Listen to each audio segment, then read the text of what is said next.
Terus ditulis sih hajatnya itu ya. Bahkan tanggalnya ditulis September 2019, ya setahun yang lalu. Nomor 1 hutang lunas. Nomor 2 beli mobil mereknya ini, nggak enak disebutkan, iklan saya nggak dibayar kok. Ya toh ya. Beli mobil mereknya ini. Yang ketiga punya tabungan 5 miliar. Yang keempat menikah. Yang kelima berangkat umroh. Habis maghrib tadi. Saya kan sore ngajar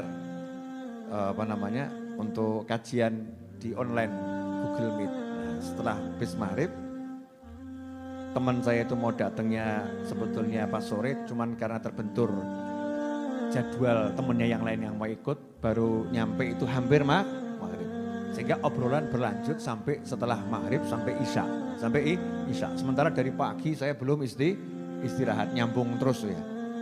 Jadi badan saya butuh diistirahatkan. Kan saya punya prinsip kesel, leren, capek istirahat, ngantuk tidur, lapar makan ya, nggak kuat minta tolong. Ya itu saya praktekkan tadi. Capek istirahat, lapar makan, ngantuk tidur, nggak kuat minta tolong. Ya nggak kuat minta tolong, jangan gaya kuat-kuatkan, mujahadah, perjuangan di jalan Allah, tekan mimbar ngebilang, syahid ngawur kamu.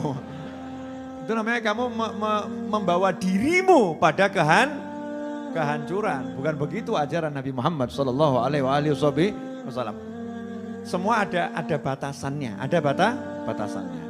Nah, tapi saya dapat tadi ini menarik. Jenengan masih ingat ilmu lama saya, ilmu lama nih. Mau saya praktekkan lagi dan saya ajarkan lagi malam hari ini. Diingatkan sama Allah Ta'ala lewat tamu yang didatangkan ke rumah saya. Anak muda, ganteng, jomblo.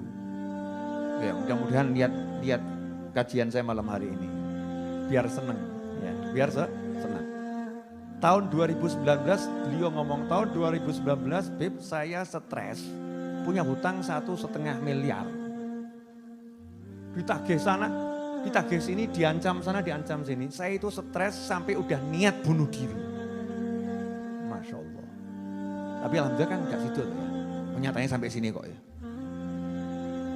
Udah niat bunuh diri. Ini mungkin ada yang hadir juga lagi ditagih sana, tagih sini. Ya toh, ya ngaku-ngaku lah, ngaku gak apa-apa loh ya. Tagih sana, tagih sini, kadang kejeduk, mentok ya sakit. Oh ya stres lah. Stres artinya tegang, ya pikirannya tuh tegang. Sehingga keterangan hati gak dapat. Nah saya lihat-lihat di YouTube. Lihat YouTube. Kok ada ceramah Habib Novel, cara meraih hajat, akhirnya saya praktekkan. Itu saya ketemu yang judulnya masalah galon. Ya, galon air mineral yang besar itu kan. Kamu kalau punya hajat, tulis di galon hajatmu. Pengen haji, pengen umroh, pengen beli rumah. Mulailah kamu tunjukkan niatmu dengan nyemplungkan duit ke situ. Punya 100.000 cemplungkan. Punya 50.000 cemplungkan. Punya 10.000 cemplungkan. Tiap hari kamu usahakan, pokoknya ya Allah saya niat, saya mau usaha bayar utang saya. Bayar utang saya. Saya punyanya sekian, masukkan. Saya praktekkan, Bib. Jadi dia bukan pakai galon mineral yang gede, tapi dia pakai galon, pakai botol sosis kecil. Ya kecil, botol sosis kecil gitu, bening ya. Terus ditulis sih hajatnya itu ya. Bahkan tanggalnya ditulis September 2019, ya setahun yang lalu. Nomor 1 hutang lunas. Nomor 2 beli mobil mereknya ini, nggak enak disebutkan, iklan saya nggak dibayar kok. Ya toh ya. Beli mobil mereknya ini. Yang ketiga punya tabungan 5 miliar. Yang keempat menikah. Yang kelima berangkat umroh. Tadi itu dia datang ke sini bawa wadahnya yang kosong itu, ada tulisannya di bawah. Beb, ya. Ini saya bawa sebagai saksi. Semua yang saya tulis di sini dengan mengikuti cara yang Habib ajarkan tadi, sungguh-sungguh minta nyemplungi isonya itu dapat semua. Satu yang belum, Beb, nikah. Tabungannya 5 miliar loh. Golek ono. Yang di atas siapa ya? Siapa ya? Pak mantu. tabungan 5 miliar, rumah dapat, mobil dapat, ya umroh dapat. Modalnya gara-gara yakin, minta sama Allah, usaha, niat betul, cemplungkan. Jadi. Dan jenengan gak praktek kok. Apa ya iso? Masa sih apa bisa dan seterusnya. Nah, mulai Jumat malam Sabtu ini saya mengajak Anda semua dan semua pemirsa mulai nanti cari lodong atau apa terserah, botol atau apa tulis sono. Sing apik-apik.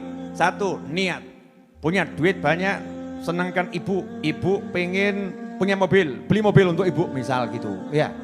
A B C D tulis semuanya terus ya tenanan.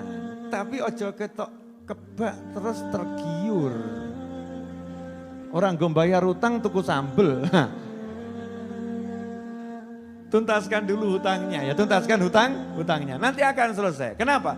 Karena disebutkan siapa yang niat membayar hutang, Allah yang akan melunaskan hutangnya. Allah yang akan melunaskan hutangnya. Allah loh, bukan usahamu, bukan kemampuanmu, Allah. Kalau udah Allah yang melunaskan berarti Allah yang ngurus. Nanti Allah akan kasih ide, Allah akan kirim orang, nanti Allah akan bereskan dan seterusnya dan seterusnya. Jelas semuanya? Alhamdulillah, udah 30 menit saya berbicara. Betul Habib? Betul. Dan Habib Muhammad kesian, duduk di pojok itu seperti orang bagaimana gitu, saya gak enak. Kiko Habib Muhammad, biasanya kita kan duet di podcast-podcastan ya Habib ya. Udah tonton podcast kami berdua yang terbaru, mertua vs menantu. Nah, saya nanti berikutnya ada suami vs istri. Suami lawan istri.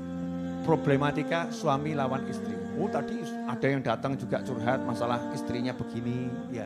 Di WA ada juga yang curhat suaminya begini, dan seterusnya. Itu banyak pertanyaan masuk yang memang pada bingung cara menyelesaikan masalah gitu bagaimana. Padahal itu urusannya simple, ya simple. Terakhir sebelum saya tutup, saya mau kasih satu ilmu lagi dari Habib Umar bin Muhammad bin Salim bin Hafid. Jadi saya malam-malam itu mau lihat channel YouTube saya, muncul siaran langsung Habib Umar lagi malam Jumat ceramah di pondoknya di Yaman sana, di Darim, Darul Mustafa Darim ceramah. Saya lihat, begitu saya lihat Masya Allah, dapat ilmu yang banyak. Malam ini mau saya simpulkan dengan satu kesimpulan pendek, mudah-mudahan jenengan paham. Kalau nggak paham nggak apa-apa, berarti belum waktunya. Paham ya? Jangan paksakan, tapi disimpan dulu, karena yang disimpan tuh nggak manfaat. Nanti pada waktunya akan muncul. Ayatnya kalau saya nggak salah nanti Habib dicek. Wal aqibatu lil muttaqin. Wal aqibatu lil muttaqin. Dan hasil yang baik itu hanya untuk orang-orang yang bertakwa. Kalau bahasa bebasnya, orang-orang yang bertakwa itu akan selalu jadi pemenangnya. Itu bahasa bebasnya. Kata bebas. Wal aqibatu lil muttaqin. Orang-orang yang bertakwa itu akan selalu jadi pemenangnya. Jadi ada orang berbuat begini, orang berbuat begitu, orang usaha begini, orang usaha begitu. Di dunia ini ada yang begini, ada yang begitu. Enggak usah ngurus. Ya enggak usah ngurus. Karena apa? Pemenangnya tetap orang yang bertakwa. Bertakwa itu apa? Melaksanakan perintah Allah, menjauhi semua larangan Allah.